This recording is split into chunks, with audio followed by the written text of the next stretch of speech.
নাহমাদুহু ওয়া নুসাল্লি ওয়া নুসাল্লিমু আলা রাসূলিহিল কারীম, আম্মা বা'দ।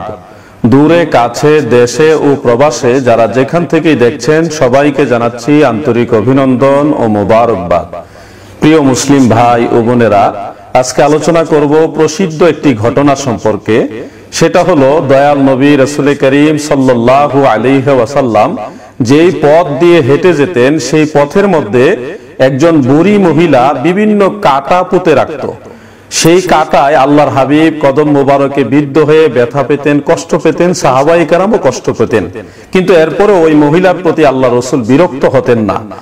এই ঘটনাটাকে আমাদের দেশের তথাকথিত ইসলামী চিন্তাবিদ, আন্তর্জাতিক খ্যাতিসম্পন্ন ঠান্ডা মাথার কিছু ইমান চোরেরা ঢালাও ভাবে মিথ্যা, জাল, বানোয়াট বলে উড়িয়ে দিচ্ছেন। নবীজি যে পথে হেঁটে যাইতেন সেই পথে বুড়ি কাটা দিতেন, এই ঘটনা কি সত্য? এই ঘটনা আপনারা শুনছেন না, যে আমাদের নবীজির যাওয়ার পথে এক বুড়ি নাকি কাঁটা দিয়ে যাইতো প্রতিদিন। একদিন আয় দেখে যে কাঁটা নাই, তো নবীজি চিন্তা করছেন কাঁটা নাই কেন সাল্লাল্লাহু আলাইহি সাল্লাম। তখন সে বুড়ির খবর নিতে গেছে, দেখে বুড়ি অসুস্থ। এই গল্প শুনছেন না আপনারা? বই পুস্তকেও ছিল, স্কুলের পাঠ্য বইতে। এই গল্পটা একটা ভুয়া গল্প, এটার কোনো অস্তিত্ব নাই, চলে আসছে। অনেক গল্পই এরকম লোকমুখে চলে আসে, কোন হাদিসে এটার কোনো রেফারেন্স খুঁজে পাওয়া যায় না। অথচ তাদের এই দাবি সঠিক নয়, কারণ এই ঘটনাটি বিভিন্ন কিতাবে সনদের সাথে বর্ণিত রয়েছে। যেমন আপনারা লক্ষ্য করুন, 1100 বছরের আগের তফসিরের কিতাব তফসিরে তাবারি শরীফের মধ্যে 24তম খণ্ড 719 পৃষ্ঠায় হাফিজুল হাদিস ইমাম ইবনু জারির আত-তাবারি রাহমাতুল্লাহ আলাইহি সনদ সহকারে তিনি উল্লেখ করেছেন, যেটা হাফিজুল হাদিস ইমাম বাইহাকি রাহমাতুল্লাহ আলাইহি তদীয় দালাইলুন নবুয়তের 2য় খণ্ডের 183 পৃষ্ঠার মধ্যে সনদ সহকারে উল্লেখ করেছেন। তারিখ ইবনু আসাকিরের মধ্যে 66তম খণ্ড 166 পৃষ্ঠার মধ্যেও ইমাম ইবনু আসাকির রাহমাতুল্লাহ আলাইহি তিনি উল্লেখ করেছেন। হাফিজ জালালউদ্দিন সুয়ুতি রাহমাতুল্লাহ আলাইহি তদীয় তাফসিরে দুররে মানসুরের 8ম খণ্ডের 667 পৃষ্ঠার মধ্যে উল্লেখ করেছেন। সিরাত ইবনে হিশামের 2য় খণ্ডের 5ম পৃষ্ঠার মধ্যে এটা উল্লেখ রয়েছে। তফসিরে ফাতহুল কাদির 5ম খণ্ড 629 পৃষ্ঠার মধ্যে কাজী শাওকানি তিনি উল্লেখ করেছেন। এবং লামাযহাবিদের একটা কিতাব তুহফাতুল আহওয়াজি, সেটার 9ম খণ্ডের 210 পৃষ্ঠার মধ্যে উল্লেখ রয়েছে। আপনারা স্ক্রিনে সম্পূর্ণ ইবারতটুকু লক্ষ্য করুন। ওয়া আখরাজা ইবনু জারির ওয়াল বাইহাকি ফিদ দালাইল ওয়া ইবনু আসাকির আন ইবনে আব্বাস রাদিয়াল্লাহু তাআলা আনহুমা ফি কাউলিহি وامرأته حمالة الحطب قال كانت تحمل الشوك فتطرحه على طريق النبي صلى الله عليه وسلم ليعكره وأصحابه ويقال حمالة الحطب।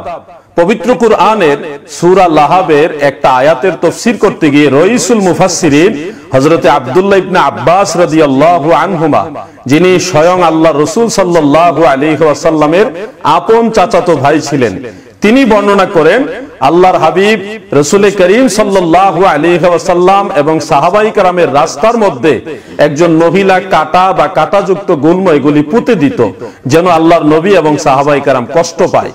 প্রিয় দর্শক শ্রোতা, এখানে শেষ নয়, ঠিক এই বিষয়টা ভিন্ন আরেকটি সূত্রে হযরতে দাহহাক রাহমাতুল্লাহ আলাইহি থেকে বর্ণিত রয়েছে, যেটা জগৎ বিখ্যাত তাফসিরে তাবারি শরীফের 24তম খণ্ডের 719 পৃষ্ঠার মধ্যে রয়েছে। আপনারা স্ক্রিনে সম্পূর্ণ ইবারতটুকু লক্ষ্য করুন। সেখানে সূরা লাহাবের ওই আয়াতের তাফসীরের মধ্যে তিনি বলেন, কানাত তাহমিলু শাওকা ফাতুলকিহি আলা তারিকি নবিয়্যিল্লাহি সাল্লাল্লাহু আলাইহি ওয়াসাল্লাম লিয়াকিরাহু, অর্থাৎ ওই মহিলা আল্লাহ রাসূলের রাস্তার মধ্যে কাঁটা পুঁতে দিত যেন আল্লাহ রাসূল কষ্ট পায়। এই বিষয়টি মিথ্যা, বানোয়াট নয়, কারণ এর পিছনে একাধিক সূত্র রয়েছে, একাধিক রিওয়ায়াত রয়েছে। এমনকি ইমাম ইবনু জারির আত-তাবারি রাহমাতুল্লাহ আলাইহি তদীয় তাফসিরে তাবারির মধ্যে জগৎ বিখ্যাত ইমাম হযরতে সুফিয়ান সাওরী রাহমাতুল্লাহ আলাইহির সুন্দর একটা মত উল্লেখ করেছেন। তিনি এই রিওয়ায়াত সম্পর্কে, এই ঘটনা সম্পর্কে বলেন, লিআন্না যালিকা হুয়া আযহারু মা'না যালিকা। ইমাম সুফিয়ান সাওরী রাহমাতুল্লাহ আলাইহি বিষয়টাকে এলাও করেছেন এবং এটাকে আজহার বলেছেন, অধিক প্রকাশিত বলেছেন। প্রিয় দর্শক শ্রোতা, আপনারা আরো 2টা কিতাব লক্ষ্য করুন। জগৎ বিখ্যাত তাফসিরে কুরতুবী শরীফ, সেটার 20তম খণ্ডের 240 পৃষ্ঠার মধ্যে উল্লেখ, এবং ইমাম ইবনু সালিহি শামী রাহমাতুল্লাহ আলাইহির সুবুলুল হুদা ওয়ার রাশাদের দ্বিতীয় খণ্ডের 474 নম্বর পৃষ্ঠার মধ্যে উল্লেখ রয়েছে। আপনারা স্ক্রিনে সম্পূর্ণ ইবারতটুকু লক্ষ্য করুন। ওয়াকালা ইবনু যায়িদ ওয়া দাহহাক কানাত তাহমিলুল ইদাহা ওয়াশ-শাওকা ফাতাতরাহুহু বিল-লাইলি আলা তারিকিন নবী সাল্লাল্লাহু আলাইহি ওয়াসাল্লাম ওয়া আসহাবিহি ওয়া ক্বালাহু ইবনু আব্বাস। দেখুন পূর্বের সম্পূর্ণ riwayatটা হযরতে দাহহাক রাহমাতুল্লাহ আলাইহি এবং ইবনু যায়িদ রাহমাতুল্লাহ আলাইহির রেফারেন্স উল্লেখ করেছেন এবং এটা যে ইবনে আব্বাস রাদিয়াল্লাহু আনহুমা বলেছেন সেটাও সেখানে পরিষ্কার উল্লেখ করা হয়েছে। আপনারা আরেকটা অংশ লক্ষ্য করুন।